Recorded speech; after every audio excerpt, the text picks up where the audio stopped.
Muy bien. Bueno, pues buenas tardes. Como decía el doctor Júdez, corresponde ahora a otro miembro del grupo de trabajo presentar una dimensión distinta y, a nuestro juicio, complementaria, que es una perspectiva más jurídica.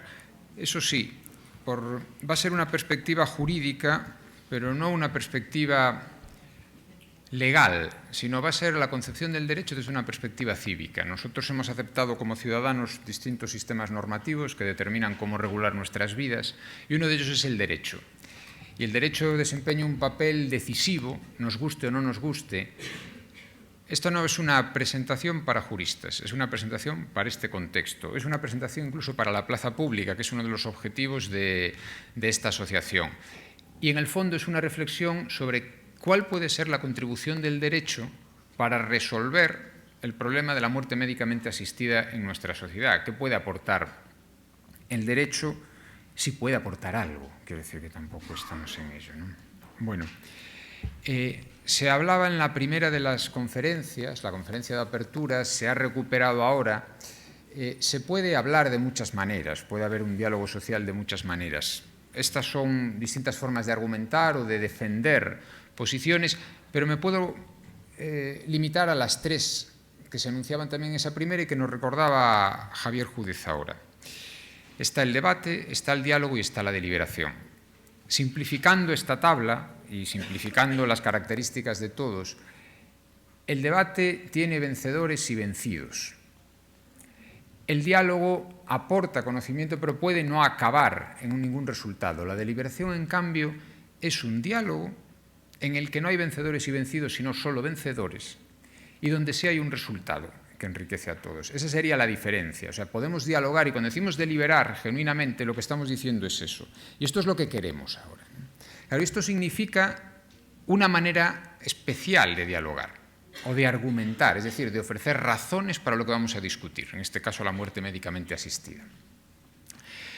Libertad e igualdad de las personas, por tanto, hay que incluir los argumentos de todos los afectados, en este caso es tanto a nivel profesional como a nivel personal, y que no haya coacción, o sea, que se puedan introducir libremente los argumentos, puedan parecer repugnantes o que nos disgusten, merecen ser escuchados.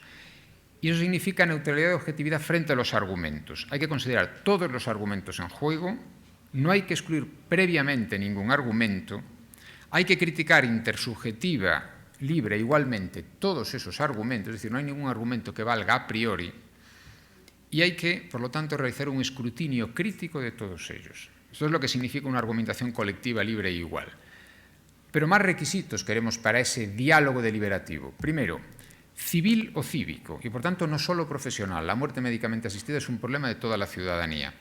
Y es un problema, cuando digo civil o cívica, que da de entenderse de una forma abierta y no secreta o clandestina, como nos decían antes. Plural, ya lo hemos visto, desde el punto de vista de los valores, desde el punto de vista profesional. Inclusivo, libre e igual, todos son bienvenidos. Es más, la ausencia de alguno va a deformar el resultado de esa deliberación o de ese debate, y hay que considerar todas las perspectivas.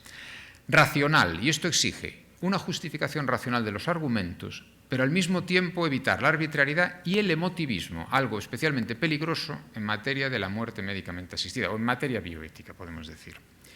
Pero al mismo tiempo razonable. No hay ningún criterio apodíctico y a priori que nos diga que esta es la decisión correcta, y por tanto necesitamos ese diálogo deliberativo. Razonable nos conduce al carácter prudencial, por tanto, considerar tanto normas como una aplicación correcta de esas normas, una aplicación virtuosa en condiciones de incertidumbre, y sobre todo un diálogo crítico. Un diálogo crítico significa la fuerza de los argumentos y no los argumentos de la fuerza. Es decir, no el argumento de la presidenta, del grupo de trabajo, el argumento de un doctor muy eminente, vale más que el argumento de un ciudadano cualquiera sin más título que ser miembro de nuestra sociedad. En cierto modo, eso está en el documento de Bioethics for Every Generation, del que nos hablaban en la primera intervención. Significa dar razones de las propias perspectivas y responder a las razones dadas por otros. Por tanto, hablar pero escuchar. Accesibilidad, por tanto, inteligibilidad y universalizabilidad de mis razones. Calidad moral, en el sentido de considerar a las otras personas, por tanto, respeto, que es algo más allá de la tolerancia, sino un compromiso en la validez y el valor de las opiniones de los demás, libertad, igualdad, ya lo he dicho, y revisabilidad. Precisamente por ese carácter razonable y prudencial, toda decisión debe ser sometida a revisión por el cambio de las circunstancias. Bueno, ¿y quién tiene que dialogar? Bueno, la respuesta que tenemos que dar a la muerte médicamente asistida puede ser una respuesta científica, pero en general, si buscamos una respuesta normativa, la respuesta viene de la filosofía práctica, y los tres grandes niveles de la filosofía práctica los dan la ética, la política y el derecho. Y las tres dimensiones o los tres niveles están relacionados, o así lo pensamos en el grupo de trabajo. Al igual que Javier, una cosa es que lo piense el grupo de trabajo, pero la responsabilidad negativa es mía, eso está claro. Y son tres factores los que están en juego. La legitimidad de la propuesta, la legitimidad de la solución que se proponga. Aquí es la ética la que protagoniza o la que comienza o sirve de base para legitimar al derecho y que el derecho a su vez legitime la actuación política. Pero no nos interesa solo una propuesta o una solución legítima, sino también eficaz. Lo que queremos es regular las relaciones humanas. Y aquí la eficacia la garantiza sobre todo la política, es decir, la aplicación práctica de las decisiones jurídicas que a su vez están informadas por los valores proporcionados por la ética. Y finalmente también nos interesa la legalidad, que nos proporciona no solo unas condiciones de justicia, sino también de seguridad, que es otro de los grandes fines del derecho. Y aquí el derecho sí que asume el protagonismo. Significa que es legal, lo podemos conocer, luego lo detallaré algo más, que al mismo tiempo controla el ejercicio y la aplicación de las normas jurídicas por los políticos y a su vez lo que está confiriendo es un valor y una fortaleza a la ética de la cual carece de forma aislada. Por tanto, las tres grandes dimensiones de la filosofía práctica o de la dimensión normativa de nuestras vidas están presentes y comparten protagonismos. Claro, vayamos un poco más en detalle a esta relación. ¿Qué ofrece la ética y qué ofrece el derecho? ¿Cómo se relacionan? De entrada, algo que puede parecer evidente, pero que no lo es tanto, de un modo teórico y de un modo práctico. Primero, son complementarias, son dos disciplinas complementarias y están vinculadas, no separadas, están vinculadas. La ética lo que ofrece es fundamentación, justificación y capacidad de evaluación del derecho. Y por eso refuerza la legitimidad y la normatividad, este carácter obligatorio o de guía de conducta que ofrece el derecho. Y lo hace ex ante, es decir, antes de que exista una norma jurídica, la ética ya está proporcionando esto. Y de ahí esa fase prelegislativa de la que nos hablaba el doctor Júdez. ¿Cómo lo hace? Identificando los bienes y valores básicos para nuestra sociedad. Y en este caso, si procede o no procede, dar un paso más en la regulación del final de la vida.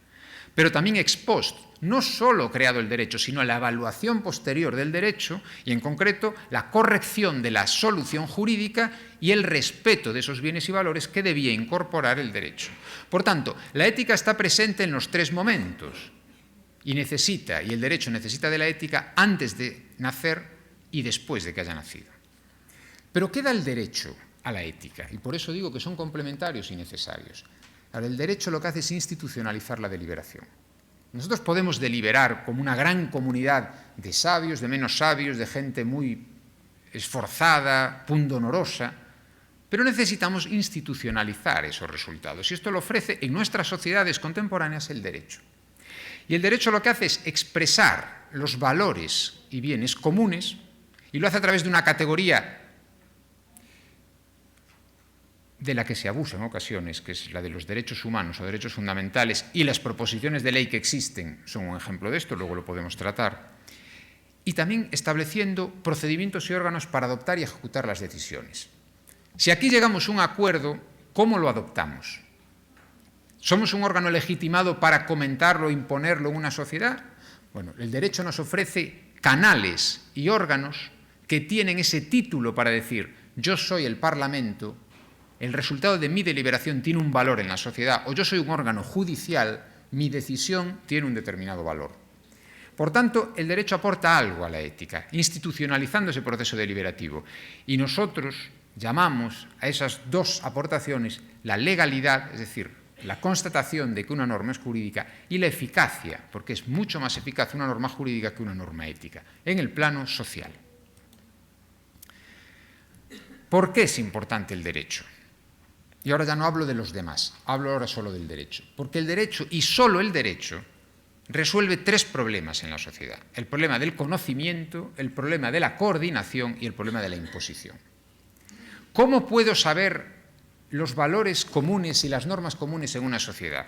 Puedo preguntarle a todos a ver si están de acuerdo, es decir, un cuestionario para casi 50 millones de personas, o puedo echar un vistazo a aquella expresión que utilizamos en nuestras sociedades para conocer los valores comunes, que son las normas jurídicas. La ley es una expresión de nuestros bienes y valores comunes. Es lo máximo a lo que hemos llegado a un acuerdo. Hay otros valores comunes, efectivamente, pero esos son aquellos que nos vinculan para todos. Y esa es una forma de conocerlo. En segundo lugar, la coordinación. Hay muchos fines sociales valiosos que no se pueden obtener individualmente, sino solo cooperando. Y este es un caso. Si queremos modificar la regulación del final de la vida, necesitamos cooperar con los órganos administrativos, con los órganos legislativos, con los órganos judiciales, entre nosotros. Por tanto, el derecho establece mecanismos de coordinación. Y hay un tercer problema que el derecho soluciona y no lo soluciona la ética y lo soluciona de forma parcial la deontología. Es el derecho quien lo da, que es la imposición. Una vez que hemos llegado a un acuerdo sobre los bienes y valores comunes y nos comprometemos a cumplirlos, nos damos cuenta de que en ocasiones no se respetan o se infringen. ¿Quién garantiza que esa infracción va a ser determinada por alguien y determinada de una forma justa? ¿Quién garantiza las consecuencias apropiadas para esa infracción? El derecho. En concreto, los órganos de adjudicación, los órganos administrativos y los órganos judiciales. Y garantizan, además, que se establecen criterios comunes y algo mucho más importante, la obligatoriedad de los criterios comunes y evita la justicia privada.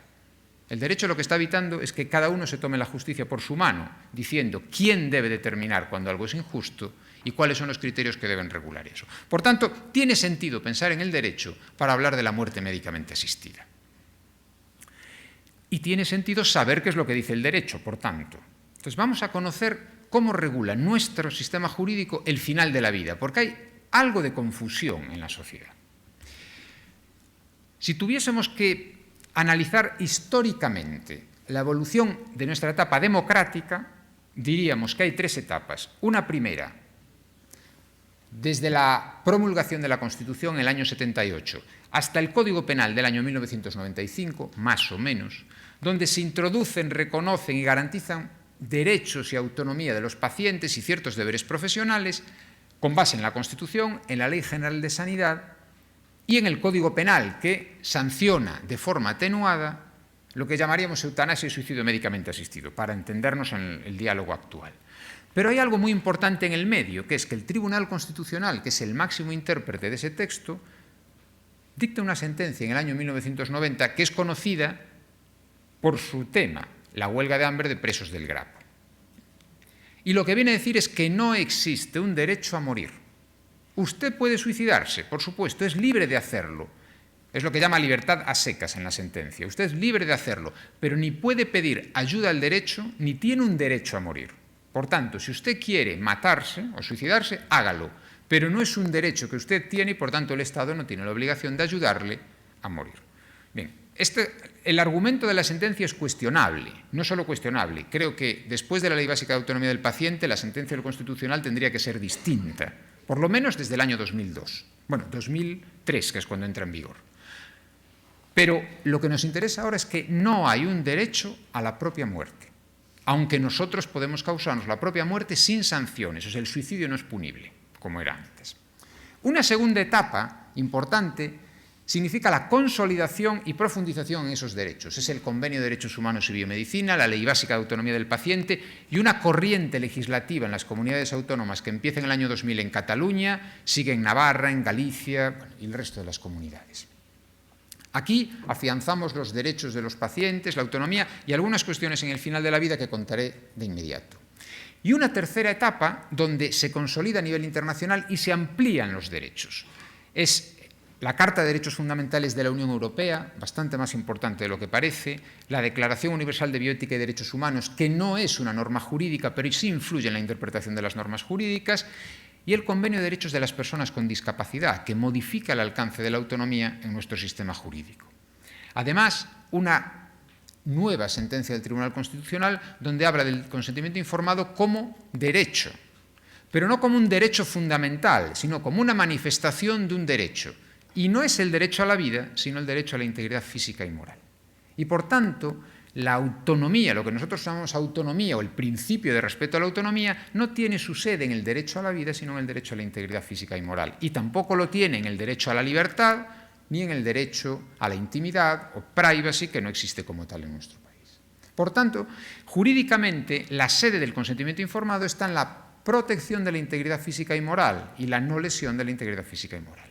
Bueno, y una nueva corriente legislativa en las comunidades autónomas, ahora ya más específicamente centrada en la dignidad del final de la vida, que tienen como gran aportación recordar a la gente lo que ya estaba regulado, porque no añaden prácticamente ningún derecho, salvo el acompañamiento, que se podía entender incluido, pero se hacen algo importante, que es sancionar legislativamente los conceptos del fin de la vida y los escenarios. Es decir, la claridad conceptual necesaria desde un punto de vista teórico se plasma también normativamente en estas leyes. ¿Qué significa?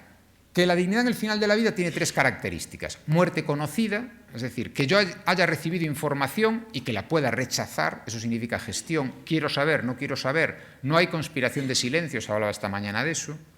Muerte elegida, que yo como paciente adulto pueda elegir dentro de ciertos límites. Los límites vienen fijados por mis elecciones personales, lo que importa es mi vida biográfica, pero también los límites sociales. Yo no puedo elegir hoy día el suicidio médicamente asistido y la eutanasia porque están sancionados. O bueno, puedo elegirlos obviamente, pero no puedo imponerle a nadie que respete eso. Y una muerte en paz, si se quiere, no solamente curar, sino también cuidar y por lo tanto atender el dolor y el sufrimiento cuando ya no sea posible la curación. Claro, esto es un conjunto de características radicalmente garantizado, porque es clínicamente correcto, clínicamente indicado, éticamente correcto y jurídicamente lícito, y nadie puede negarlo. Y esto lo vemos bien en la siguiente diapositiva. Hay ciertos escenarios indiscutibles que son: yo puedo tomar decisiones respecto del final de la vida, otorgando mi consentimiento, revocándolo. Puedo planificar anticipadamente esa atención o otorgar un documento de instrucciones previas, es decir, mi autonomía, mi capacidad de decisión puede anticiparse a una futura decisión de incapacidad. Puedo rechazar tratamientos, puedo recibir o puede reducirse el esfuerzo terapéutico, adecuarse a mi situación, aunque eso me conduzca a la muerte. Puedo y debo ser sedado cuando esté indicado. Y puedo y debo recibir cuidados paliativos. Hoy día, en cambio, la eutanasia y el suicidio médicamente asistido no forman parte de esos escenarios y obviamente tampoco la ayuda al suicidio ni el homicidio por compasión, de los que se ha hablado antes. Bueno, en esta diapositiva se explica un poco más todo lo anterior. Yo creo que Javier ha hablado mucho tiempo y yo debería hablar menos. Por tanto, vamos a dejarlo. Esta es importante, pero lo dejamos para el diálogo posterior. Porque tiene que ver no solo con los derechos, sino también con los deberes de los profesionales. Pero lo dejo para después. Esto es en cuanto al final. Esto es un panorama general del océano temático del final de la vida y del derecho. Pero sobre la muerte médicamente asistida y el derecho, ¿qué puede hacer el derecho? Ya tenemos aquí una proposición de ley, que es la última proposición de ley del Partido Socialista. Antes hubo otras de... Era Unidos Podemos, no sé cómo se llamaba en ese momento. Unidas Podemos no, pero era de Podemos. Y antes hubo otras que se llamaban también dignidad del final de la vida, que en realidad era convertir las normas autonómicas en legislación nacional, algo parecido al proceso de la Ley Básica de Autonomía del Paciente. Bueno, tenemos esta proposición de ley. Claro, la pregunta ¿es posible una regulación jurídica de la muerte médicamente asistida? Yo no voy a responder a nada hasta el debate posterior, hasta el diálogo posterior. Primero, ¿qué perseguimos con la ley, con una legislación? Delimitar la muerte, limitarla, ampliar libertades, modificar el significado de las profesiones. Antes escuchábamos que uno de los argumentos de los detractores de la legislación es la erosión de la concepción de las profesiones o de los fines profesionales. Bueno, se puede discutir. Son argumentos que todos se han aducido, no me los estoy inventando. ¿Es conveniente una regulación jurídica? Hay quien dice que la eutanasia y el suicidio médicamente asistido y después de estas estadísticas son una excepción. ¿Tiene sentido elevar una excepción, una situación minoritaria o excepcional a la condición de regla? Es otra pregunta que se hace. ¿Es necesaria, además, la regulación jurídica? ¿Bastaría un código de conducta, una norma deontológica, dejar que las cosas sigan así? ¿Es necesaria que esa regulación sea legal? ¿No bastaría una solución jurisprudencial, es decir, que los jueces resuelvan los casos y absuelvan o soliciten el indulto, la condonación de la pena a aquellos que se animen a practicarlo? Lo de la regulación jurisprudencial tiene sentido además porque las principales experiencias son de países del common law, donde la tendencia es jurisprudencial, o el caso de los Países Bajos, que tienen una larga varias décadas de experiencia jurisprudencial antes de convertirlo en ley. Y luego, ¿sería suficiente la regulación legal? ¿Basta esta proposición de ley? Otra equivalente. ¿Habría que tener desarrollos reglamentarios? ¿Habría que tener un complemento extrajurídico en el estilo de Victoria en Australia? Bueno, estas son preguntas que habría que hacerse. Pero sí hay argumentos a favor de la legislación. El primero es la función pedagógica. Claro, si el derecho lo que hace es recoger y expresar los valores comunes, nos está enseñando qué es aquello que queremos proteger. Pues puede tener una función pedagógica negativa si estamos en contra, pero desde luego que la legislación aportaría ahí algo, que es indicarnos que hay un cierto acuerdo sobre una forma de entender el final de la vida. Una función simbólica, simbólica en un sentido semejante, es de enunciar que la sociedad ha evolucionado o ha involucionado, pero cambia su forma de encarar el final de la vida. Por lo tanto, la legislación se convierte en ese sentido en el símbolo de un nuevo modo social, profesional, de entender esa situación. La eficacia normativa. Hemos visto que el derecho aporta ciertas virtudes o ciertos atributos de los que carecen otras soluciones. Por tanto, una norma jurídica sería más eficaz que otra, si queremos cambiar la solución de la muerte médicamente asistida. La publicidad, porque el derecho lo puede y lo debe conocer todo el mundo, mientras que unos criterios profesionales o unas normas de conducta pueden ser más difíciles de conocer por los interesados. La generalidad se aplicaría a todas las personas que están en esa situación, y la universalidad, es decir, se aplicaría a todos los ciudadanos, aunque eso no impide que esa aplicación global se pueda concretar y se deba concretar caso a caso. Sobre todo, ¿qué aportaría? Aportaría algo a los dos grandes fines del derecho. En primer lugar, la seguridad. Previsibilidad. Los profesionales sabrían qué conductas podrían llevar a cabo, cuáles no podrían llevar a cabo y cuáles serían las consecuencias. Primero, las condiciones para realizarlas y las consecuencias de realizarlas de forma incorrecta. La coordinación de expectativas entre los pacientes, los profesionales, las comisiones, etc. Evitaría el fraude de ley, o si se quiere, esa hipocresía social o profesional de las conductas secretas o encubiertas, y evitaría enmascarar las conductas. Esto lo aportaría una normativa. Pero también justicia material, porque garantizaría el respeto de los derechos y deberes sin imponer los valores personales. Y al mismo tiempo sería una garantía del ejercicio de los derechos por parte de todos, tanto de los pacientes como por parte de los profesionales.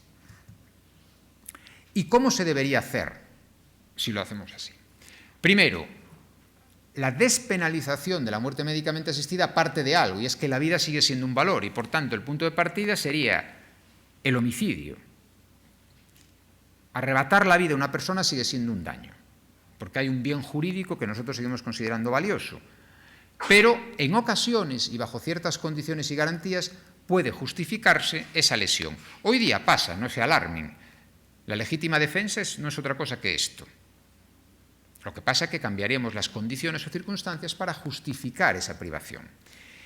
Y obviamente, si vamos a respetar los derechos y las obligaciones y los valores de todos y no queremos justicia privada ni imponer valores personales, hay que permitir que no se realice. Y por tanto, para el usuario es una prestación, se autoriza, pero no puede elegir la persona, y los profesionales tendrían que tener reconocida su objeción de conciencia. Acabo. Toda ley que queramos llevar adelante sobre la muerte médicamente asistida o sobre cualquier cuestión bioética debería satisfacer estas 6 características de racionalidad legislativa, o si quieren, razonabilidad legislativa, en cierto modo.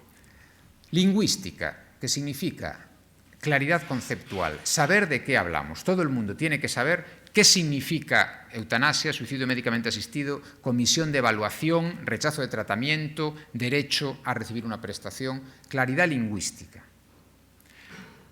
Racionalidad comunicativa, eso significa accesibilidad e inteligibilidad por las personas destinatarias, las principales destinatarias que serían los pacientes y los profesionales.